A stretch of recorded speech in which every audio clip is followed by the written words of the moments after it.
Turistično društvo Kropa že vsa leta organizira praznovanje kovaškega šmarna. Tokrat to poteka kar 3 dni, sicer v manjšem obsegu kot sicer. Ja, takole, no, letos smo kovaški šmarn prilagodili situaciji, v kateri smo.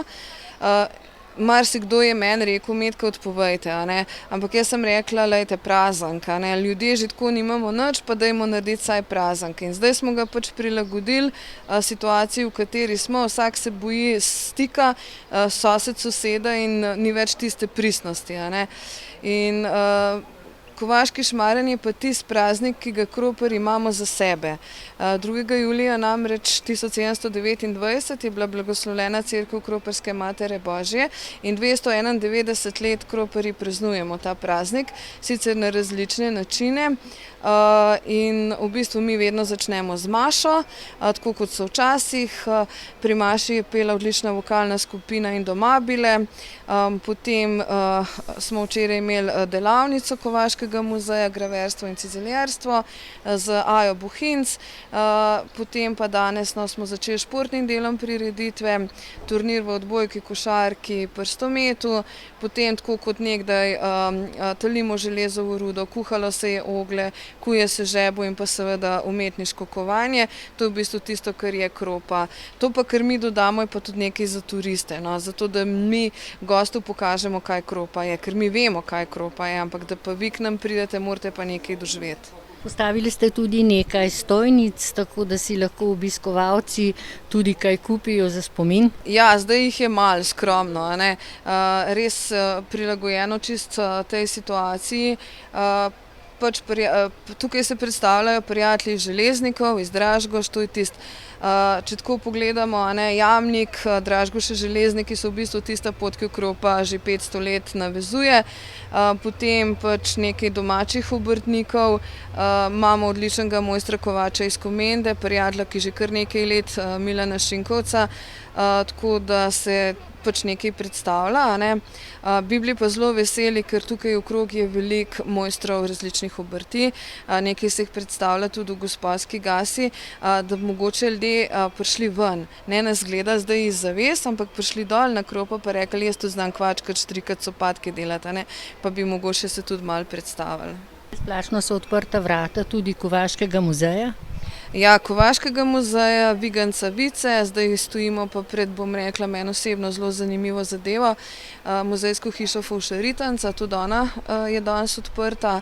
To je v bistvu 300 let stara fužinarska hiša, v kateri je včasih živela okrog 8 družin in na vrh, 3. nadstropje, je tukaj še originalno, kamra, štibelc, tako da dobite občutek, poleti tukaj zelo vroče, pozimi vas bo pa zeblo in v Krop velja taka zelo zanimiva zgodba, a ne. Marsikdo vpraša, zakaj ste pa v Krop toliko otrok imeli. Jaz pa večkrat rečem, a ne, ki je rekla žena moža, da jo zebe v postelj, se je mož prišel stisniti, pa smo novega dojenčka naredili, a ne. Evo, hvala lepa. Ja, hvala vam, pa zdaj sicer v zmanjšanem obsegu, drugo leto pa upam, da se nam bo virus odpeljal nekam za Jelovco, pa se vidimo spet. Vi ste tukaj v Vigancu in prikazujete obiskovalcem ob dnevu na Kovaški šmarn, kako ste včasih kovali, čeprav to se danes že skoraj več ne vidi nikjer. Najprej, kako so kovala, ne, kljub temu, da imam že precej sive lase, sem še zmeraj premlad, da bi doživel tisto proizvodno, ki je bila včasih, sicer še zmeraj v 50 letih prejšnjega stoletja.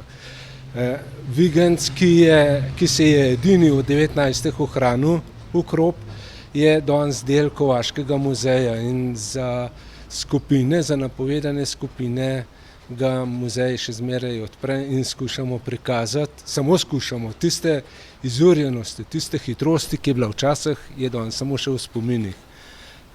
In skušamo prikazati, kako so včasih kovali že bile, seveda sam ta male, tiste ta velike, pa najbolj težke, bili porabili precej več časa, da bi prikazali skupin, tako da te navadne za posredim podplata na 4 žlake ali pa na 5, pa nam kar uspe, no.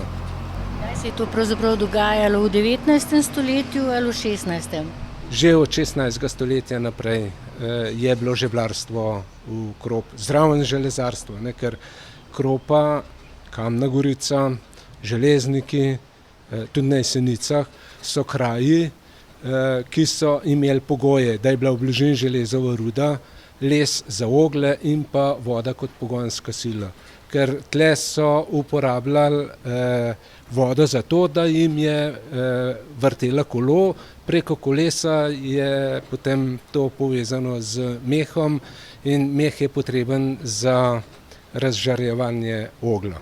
Čeprav je bilo več vrst žeblarstva tlele v Kropi, a ne, ni bilo samo kovaštvo. Okrog 127 vrst žeblov so delali in smo je bilo izpopolnjeno, ne. Je pa, da nekatere tiste uporabne, potrebne stvari so tudi, danes rečemo, umetniško že znali kovati ali pa umetno, kot so železna vrata, železna polkna.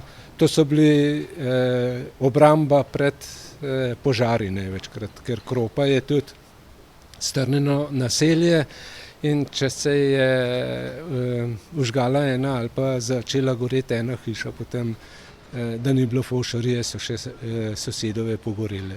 In en tak požar je bil leta 1901, kjer je pogorel 14 hiš v Gosposk gas, dve so mogli sploh čist podreti in od takrat je sicer v župnijski ali pa v cerkveni kroniki piše, da je ena žena zakurila že na tako slabem ognjišču in se potem oddaljila klepetati. In takrat je zagorel. Kakšen pa je interes v teh dneh za zanimanje za tole vašo kovaško obrt še, kaj jo pokažete, kako ste kovali včasih? Ja, nekateri oziroma kar veliko teh obiskovalcev je presenečenih, da to sploh še obstaja. Vigenc, ta vigenc, vice, vsak vigenc je imel svoje ime, je edini še obstoječ in tako rekoč delujoč daleč naokrog. Vprašanje, če je še kje, ne da ga bilo treba prej renovirati in popravljati. Seveda so stvari, ki jih je treba dnevno obnavljati, ampak vigenc kot osnova, kot tak je pa že od leta 1791. Koliko pa je sploh še kovačev tukaj okrog tile doline? Majhna. Tudi umetniških kovačev je majhna, še ostalo od tiste slavne generacije po drugi svetovni vojni. Žal, danes je vsak veliko bolj pomemben pa vreden, če zna tipkati po škatlah, ne, kot pa da bi ročno lahko kaj prikazal.